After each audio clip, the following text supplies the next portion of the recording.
Our final story presenter today is Pat Restivo. Pat, come on up.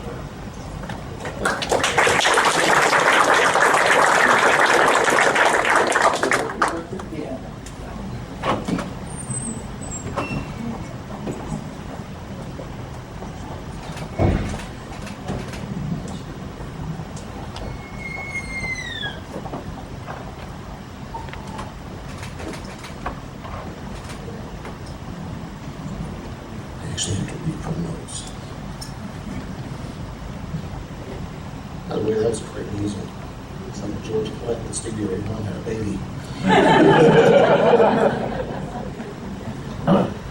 All right. Well, this one I've titled Why I Should Have Been Named Dennis. It was a crisp fall morning some 35 years ago when a strapping young boy set off to what would be not just another humdrum day of first grade. No, this day would be special. This day would be filled not just with the routine monosyllabic reading assignments and single-digit addition, subtraction, rote memorization drills, but with grand adventure and heroic intrigue. This day would not be held victim, like so many before it, to the inferior memoirs of vague recollection, but be forever cast an epic, handed down through the generations and be held in such esteem as divine prophecy. For this day was show and tell. To be fair, the day seemed to start as ordinarily as any other. Pop-Tart, lightly toasted, glass of Ovaltine, Captain Kangaroo, the standard morning ritual. But somewhere in the back of my mind was an itch, a dull inclination of something I was supposed to do. And what was it? I had all the required homework assignments, semi-complete. Shoes tied, flies zipped, hair not too mangled. What was I forgetting? As with most concerns of this age, the notion dissipated as rapidly as it had conjured itself. So that was that, kissed the mom, out the door, expending at least one too many brain cells contemplating the horrific aberration of a scantily clad octogenarian watering her lawn next door. And down the sidewalk I go. And yes, I walked myself to school at age 6. It was 1979, John Lennon was still alive, Carter was still president, and Chris Hansen was not yet trolling pedophiles on Facebook. About a block from home, I came across my friend and fellow miscreant Brandon. Per established protocol, we exchanged the appropriate nods and grunts of mutual acknowledgement and proceeded on our morning commute. As we walked, we passed the time chatting together, pondering trivial concerns one might ascribe to the learned mind of a 6-year-old. I wonder what's for lunch today. What are you going to be for Halloween? I hope I get a pike this year for Christmas. When suddenly I noticed Brandon was carrying a small box under his arm. What's in the box, I asked. It's a medal my dad got in Vietnam, Brandon replied. I'm bringing it for show and tell today. Show and tell? That's today? I gasped. How could I have forgotten? This was a catastrophe. Worse than a catastrophe, this was childhood Armageddon. To be the kid without anything for show and tell was to be the kid without anything worth showing or telling about. The most pathetic, uninteresting, loathsome individual to have ever been conceived.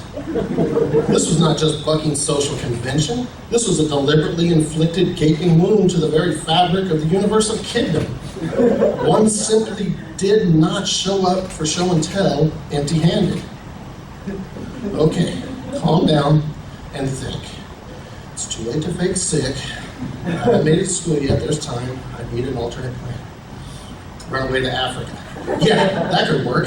According to those commercials, they don't even have schools in Africa. No school, no show and tell. They'll never know of my disgrace. I could start again with a new identity. Oh crap, how am I going to get to Africa? Allowance is not till Monday and all I have is lunch money. Pretty sure a plane ticket to Africa costs more than 50 cents. Think. And then it happened. From the unassuming lips of my comrade and confidant, like a mighty thunderclap hurtled down from high atop Mount Olympus by the hand of Zeus himself. Opportunity came knocking with the simplest of phrases. Hey Patrick, look at that duck. And there it was. Right there in the Sullivan's backyard. so haplessly waddling with no earthly idea of the power that lied within its feathered coat, was my salvation. Without a second thought, my mind had fixated on the notion, as if my whole existence had been leading to this exquisite moment. Only a heartbeat before this instant, my world had been ending in cataclysm, and yet there it was, newly reborn, in such euphoric glory that I could hardly contain the tear of joy wiggling in my eye. No one had ever, would ever, or could ever top this. Oh sure, 2 weeks ago, Emily Miller had brought her pet hamsters with a litter of hairless newborns, but who cares? Every other classroom in this school had a caged rodent or fish of some stripe as part of the decor. But who would ever have the audacity to bring something of such indescribable grandeur as this? A full-sized, live, in the flesh and feathers duck. As reflexively as a Navy SEAL in close combat, I cleared the Sullivan's fence that was in the beast. Without hesitation, Brandon, always the faithful brother at arms, had my back, and with surgical precision, we had our quarry securely contained in Brandon's jacket, and were back on public property before anyone was the wiser.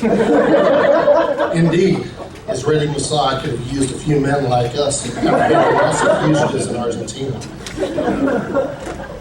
The next 2 blocks came and went as if time itself had evaporated into the cosmic ether. And standing at the door of Lamar Elementary, Brandon carefully passed our prize from his jacket to mine, and bidding me good day, off to Miss Atwater's class he went, leaving me to complete my quest alone. Suddenly, the noise and frantic movement from within my jacket provoked a sudden moment of quandary. Show and tell was not until just before lunchtime. What was I to do with the duck till then?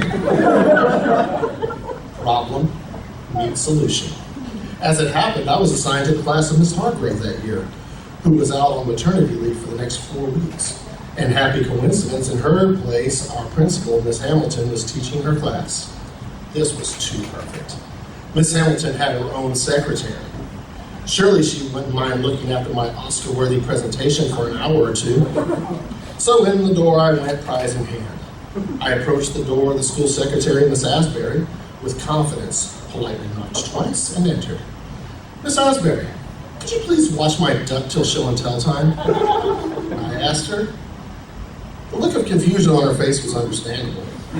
No child had ever asked such a favor before, because no child had ever been so bold and forward-thinking as to bring such a magnificent specimen to grace these hallowed halls.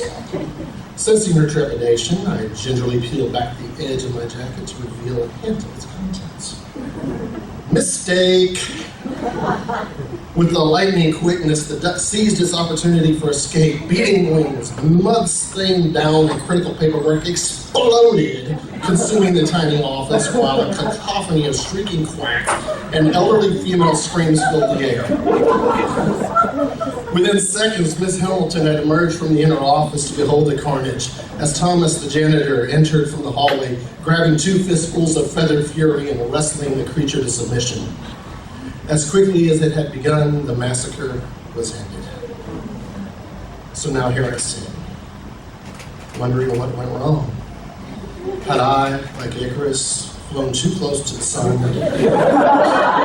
only to be brought crashing to earth by the seductive folly of hubris? To be sure, my penance will be swift and severe. But like all who dare the trek of heroes, tomorrow I rise again.